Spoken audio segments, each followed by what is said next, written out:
গরুর খামারে গরু খাবারের সংকট হলে একজন খামারিকে অনেক সমস্যার সম্মুখীন হতে হয়। গরুকে কি খাবো, কি করব। আসসালামু আলাইকুম। আমরা যারা খামারি আছি কম বেশি গরু লালন পালন করি, কম বেশি সবারই গরুকে খাওয়ানোর জন্য ঘাস লাগানো আছে। পাশাপাশি কম বেশি যার যার চাহিদা মতো খড়েরও মজুত রাখেন। আমাদের গরুর ঘাসের যখন সংকট দেখা দেয় তখন আমাদের গরুকে ঘাসের পরিবর্তে কলা গাছ খাওয়াই। গরুকে কলা গাছ কয়েকভাবে খাওয়ানো যায়। আমরা আমাদের গরুকে কোন রেসিপিতে কলা গাছ খাওয়াই তাই জানানোর চেষ্টা করবো ইনশাল্লাহ। প্রথমত আমাদের সুস্থ সবল কলা গাছ নির্বাচন করতে হবে, যাতে কোনো ধরনের পচা বা কালচে কালচে কালার না দেখায়। কলা গাছ কাটার পর গাছের উপরের ময়লাযুক্ত যে সমস্ত খোলা বা অংশ থাকে তা বাদ দিয়ে পরিষ্কার অংশ সংগ্রহ করতে হবে। কলা গাছে নানান ধরনের পোকা থাকে, ছটকা থাকে, সতর্কতা স্বরূপ পোকাগুলো পরিষ্কার করে নিতে হবে। এবং এই ধরনের কালচে পোকা গন্ধযুক্ত গাছ কখনো সংগ্রহ করা যাবে না। এই সংগ্রহ কলা গাছ এখন বাড়ি নিয়ে যাব। কলা গাছের পাশাপাশি কলা গাছের কিছু পাতাও ছিল, সেগুলো এখন নিয়ে যাব।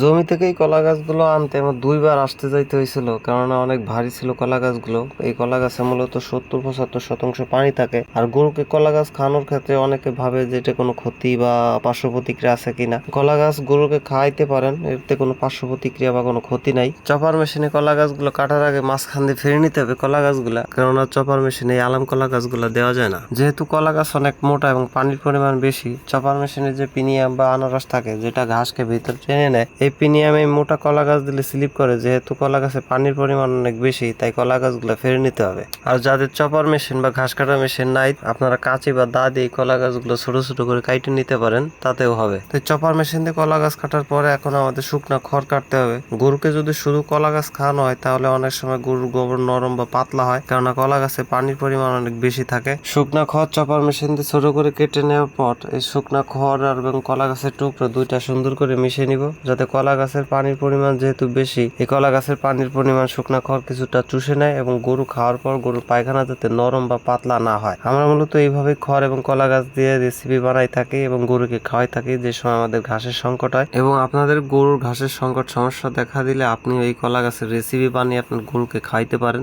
তো সকল কৃষক খামারি ভালো থাকবেন। আসসালামু আলাইকুম রহমতুল্লাহি ওয়া বারাকাতুহু।